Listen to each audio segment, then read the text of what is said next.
innal hamdalillah wassalatu wassalamu ala rasulillah amma ba'd a'udhu billahi minash shaitanir rajim bismillahir rahmanir rahim waj'alu lillahi mimma zara'a minal harsi wal an'ami nasiba faqalu hadha lillahi bizamihim wa hadha lishuraka'ina fama kana lishuraka'ihim fala yasilu lillah wama kana lillahi فَهُوَ يَصِلُ إِلَى شُرَكَائِهِمْ سَاءَ مَا يَحْكُمُونَ صدق اللہ العظیم۔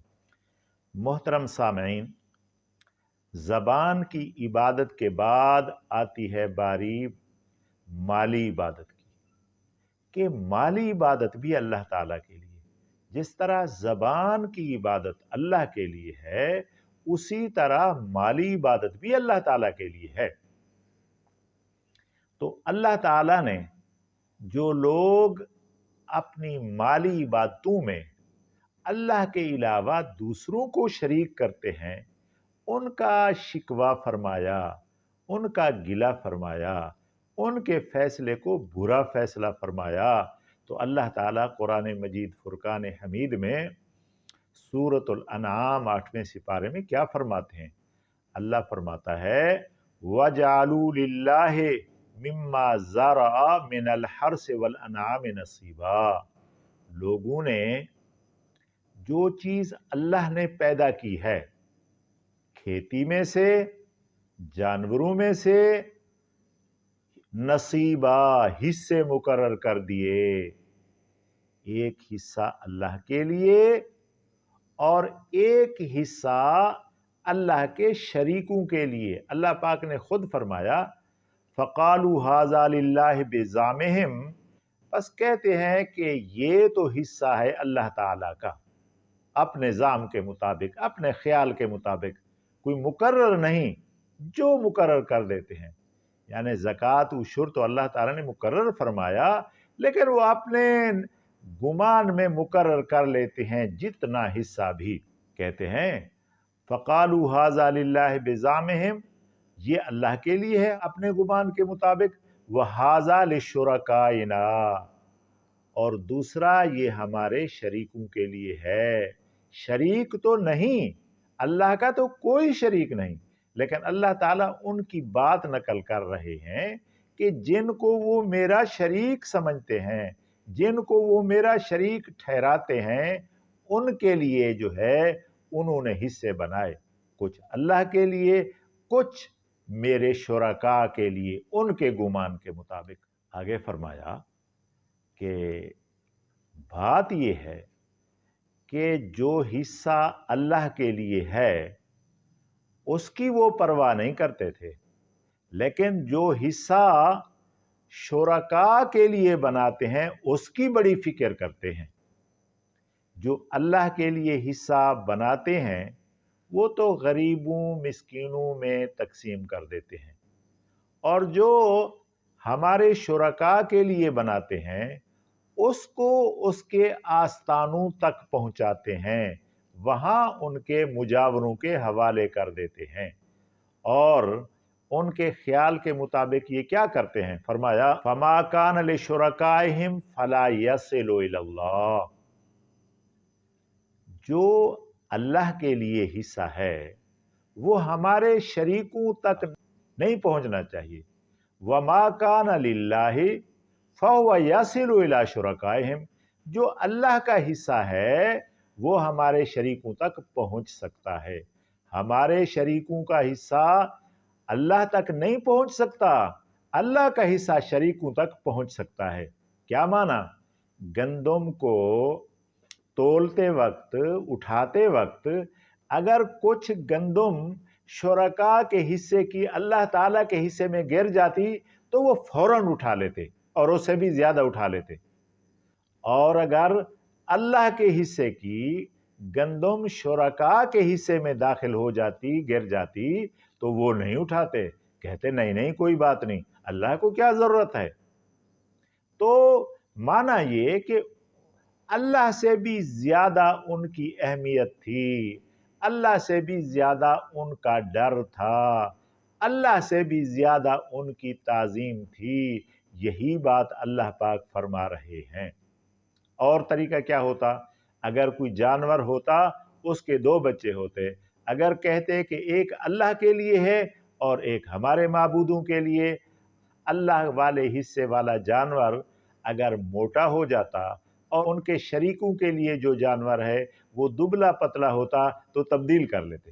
कहते ये मोटा जो है ना ये हमारे माबूदों के लिए हो जाए और जो कमज़ोर है ये अल्लाह के लिए कर दें, भला अल्लाह को क्या ज़रूरत है।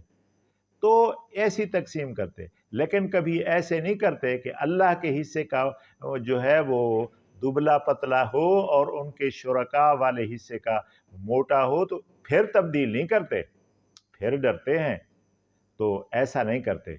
और तरीका क्या था कि अगर हिस्से तकसीम हो गए, उनको खुद ज़रूरत पड़ गई, तो वो अल्लाह ताला के हिस्से से उठाकर अपनी ज़रूरत पूरी कर लेते और माबूदों वाले हिस्से से उठाकर ज़रूरत पूरी नहीं करते। वो डरते थे कि वो नाराज़ हो जाएंगे, वो नुकसान पहुंचा देंगे, हमारी शामत आ जाएगी, तो उनसे डरते थे। क्या माना, अल्लाह से भी ज़्यादा उनसे डरते थे। हालांकि डरना तो अल्लाह ताला से चाहिए। तो अल्लाह ताला फरमाते हैं साअ मा यहकुमून, कैसा बुरा फैसला है उनका, कैसा बुरा फैसला है कि अल्लाह के लिए भी हिस्सा करना और अल्लाह के गैर के लिए भी हिस्सा निकालना।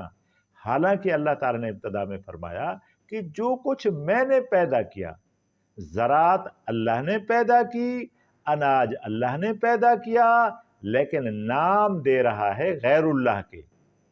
मवेशी अल्लाह ने पैदा किए और ज़िबा कर रहा है गैरुल्लाह के नाम पर, उनको राज़ी करने के लिए।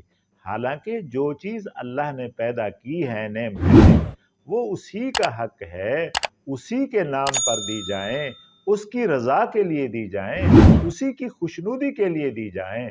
जो जानवर अल्लाह ने पैदा किए उनको अल्लाह की रज़ा और अल्लाह की खुशनुदी के लिए देना चाहिए, क्योंकि पैदा भी अल्लाह ने किया है, दिया भी हमें अल्लाह ने है। तो अल्लाह फरमाता है बुरा फैसला है, बराबर भी नहीं, फिर उनका ज़्यादा ख्याल कर रहे हैं। चीज़ें मैंने पैदा की, हालांकि उन्होंने पैदा नहीं की। तो आखिर में फरमाया सा मा यहकुमून, बड़ा बुरा फैसला है। सूरतुल माइदा में अल्लाह ताला ने एक और बात को जिक्र फरमाया, माली इबादत का एक और जो है वो हाल जिक्र फरमाया। आया तो लंबी है, लेकिन उसमें आया वमा उहिल्ल लिगैरिल्लाहि बिह वल मुनखनिक़तु वल मौक़ूज़तु वल मुतरद्दियतु वन नतीहतु वमा अकलस सबउ इल्ला मा ज़क्कैतुम वमा ज़ुबिहा अलन नुसब। हम दो बातों पर बात करेंगे। एक वमा उहिल्ल लिगैरिल्लाहि बिह, अल्लाह ने मुर्दार चीज़ों का जिक्र फरमाया कि कौन कौन चीज़ें हराम हैं, हलाल होने के बावजूद भी हराम है, तो उनका जिक्र फरमाया। कुछ का जिक्र फरमाया कि गलत तरीके से मर गई, हालांकि हलाल थी, वो ही हराम है। और एक हलाल जानवर है, हलाल चीज़ है, लेकिन वो कैसे हराम होती है कि अल्लाह के अलावा किसी और हस्ती का नाम उस पर पुकारा जाए कि ये फलां बुजुर्ग की रज़ा के लिए है, ये फलां बुजुर्ग की नियाज है, ये फलां बुजुर्ग की खुशनुदी के लिए है। तो जब किसी का नाम पुकारा जाए, चाहे जोर से, चाहे आहिस्ता से, चाहे नीयत से, वो भी हराम हो जाती है। इसी मसले को अल्लाह ताला ने कुरान मजीद की 4 सूरतों में जिक्र फरमाया। बड़ी मशहूर बात है, किसी भी कुरान मजीद फुरकान हमीद का तर्जमा उठा कर आप देख लें कि इसका क्या माना है कि जो चीज़ भी अल्लाह के अलावा किसी और के नाम पर पुकारी जाए, हल्ला युहिल्लो, ये पुकारने के माने में है।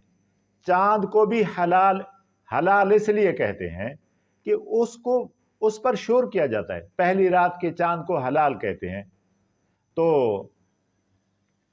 जब पहली रात का चांद नजर आता है, खास तौर पर रमजानुल मुबारक का या ईद का, تو सारे शोर मचाते हो, चांद नजर आ गया, ईद मुबारक, चांद मुबारक, नया चांद मुबारक।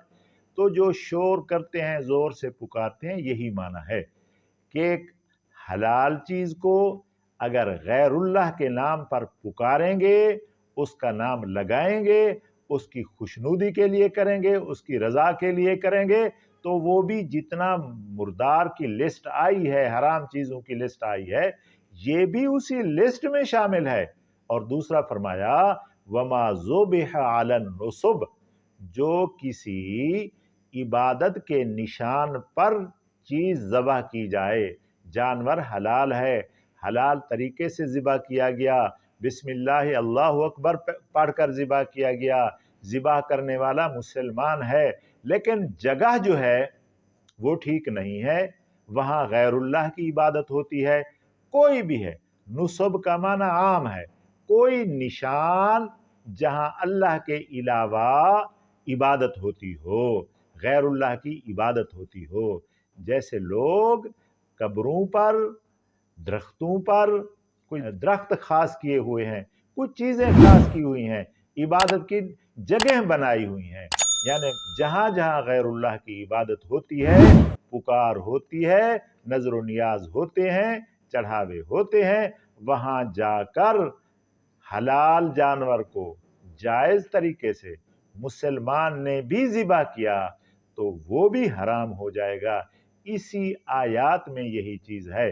तो हमें माली इबादत में तवज्जो करनी चाहिए कि सब कुछ अल्लाह का दिया हुआ है, अल्लाह ने जानवर दिए, अल्लाह ताला ने नेमतें दी, उसको राज़ी करने के लिए तो खर्च करना चाहिए ताकि ये अल्लाह की इबादत बने और अल्लाह ताला हमें इस पर अजर सवाब अता फरमावे।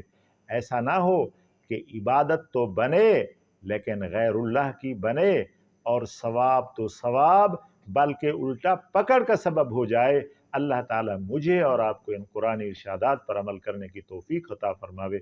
व आखिरु दावाना अल्हम्दुलिल्लाहि रब्बिल आलमीन।